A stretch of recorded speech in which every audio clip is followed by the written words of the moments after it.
आप सभी को मेरा नमस्कार। मैं हूँ सब्जा। आप देख रहे हैं वतन की आवाज़। बच्चों, मैं आपको एक और कहानी सुनाने जा रहा हूँ जिसका नाम है टिठरी का जोड़ा और समुद्र का अभिमान। समुद्र तट के एक भाग में एक टिठरी का जोड़ा रहता था। अंडे देने से पहले टिठरी ने अपने पति को किसी सुरक्षित प्रदेश की खोज करने के लिए कहा। टिठरी ने कहा, यहाँ सभी स्थान पर्याप्त सुरक्षित हैं, तू चिंता ना कर। टिठरी, समुद्र में जब ज्वार आता है तो उसकी लहरें मतवाले हाथी को भी खींच कर ले जाती है, इसलिए हमें लहरों से दूर कोई स्थान देख रखना चाहिए। टिठरा, समुद्र इतना दुस्साहसी नहीं है कि वह मेरी संतान को हानि पहुंचाए। वह मुझसे डरता है, इसलिए तू निशंक होकर यहीं पर अंडे दे दे। समुद्र ने टिठरे की बात सुन ली। उसने सोचा, यह टिठरा बहुत अभिमानी है। आकाश की और टांगे करके भी इसलिए सोता है कि इन टांगों पर गिरते हुए आकाश को थाम लेगा। इसके अभिमान का भंग होना चाहिए। यह सोचकर उसने ज्वार आने पर टिठरी के अंडों को लहरों में बहा लिया।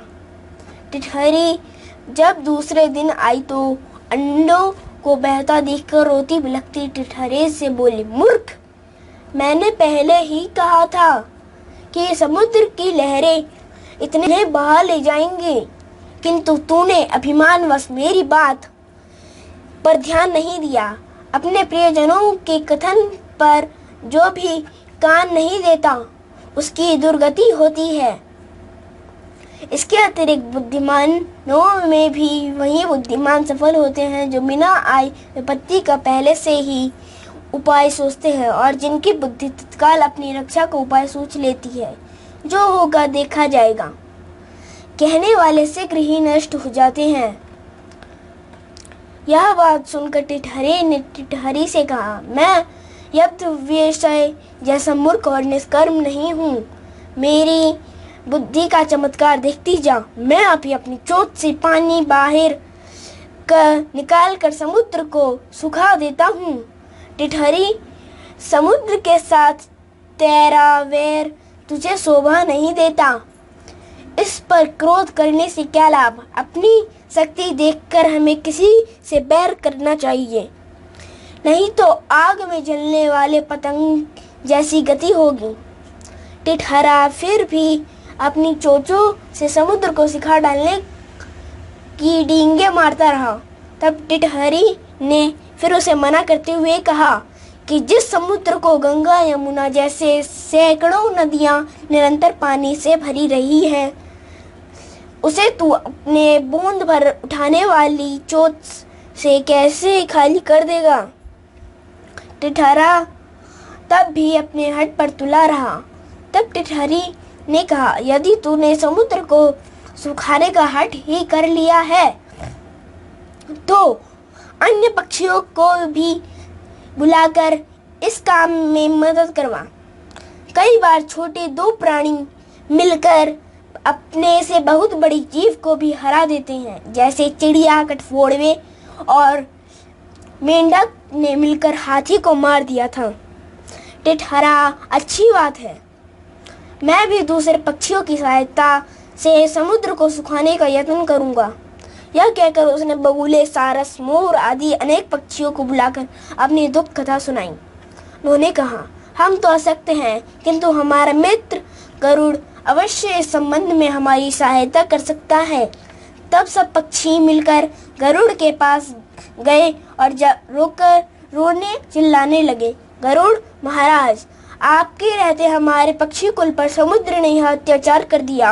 हम इसका बदला लेना चाहते हैं। आज उसने टिठरी के अंडे नष्ट किए हैं, कल वह दूसरे पक्षियों के अंडे भी नष्ट कर देगा। इस अत्याचार को रोकथाम होनी चाहिए, अन्यथा संपूर्ण पक्षी कुल नष्ट हो जाएगा। गरुड़ ने पक्षियों को रोना सुनकर उनकी सहायता करने का निश्चय किया। उसी समय उसके पास भगवान विष्णु का दूत आया। उस दूत ने द्वारा भगवान विष्णु ने उसे सवारी के लिए बुलाया था। गरुड़ ने दूत से क्रोध पूर्वक कहा कि वह विष्णु को कह दे कि वह दूसरी सवारी का प्रबंध कर ले। दूत ने गरुड़ के क्रोध का कारण पूछा तो गरुड़ ने समुद्र के अत्याचार की कथा सुनाई। दूत के मुख से गरुड़ के क्रोध की कहानी सुनकर भगवान विष्णु स्वयं गरुड़ के घर गए। वहां पहुंचने पर गरुड़ ने प्रणाम पूर्वक विनम्र शब्दों में कहा, भगवान, आपके आश्रम का अभिमान करके समुद्र ने मेरे साथी पक्षियों के अंडों का अपहरण कर लिया है। भगवान विष्णु बोले, गरुड़, तुम्हारा क्रोध युक्त है। समुद्र को ऐसा काम नहीं करना चाहिए। चलो, मैं अभी समुद्र से उन अंडों को वापस लेकर टिटहरी को दिलवाता हूँ। उसके बाद हमें अमरवाती जानी है। तब भगवान ने अपने धनुष पर आग्नेय बाण को चढ़ाकर समुद्र से कहा, दुष्ट, अभी उन सब अंडों को वापस दे दे, नहीं तो मैं तुझे क्षण भर में सुखा दूंगा। भगवान विष्णु के भय से समुद्र ने उसी क्षण अंडे वापस दे दिए। सीख, अभिमान का सर नीचा। अगर आपको हमारे वीडियो पसंद आया हो तो लाइक एंड सब्सक्राइब जरूर करें और बेल आइकन दबाना ना भूलें।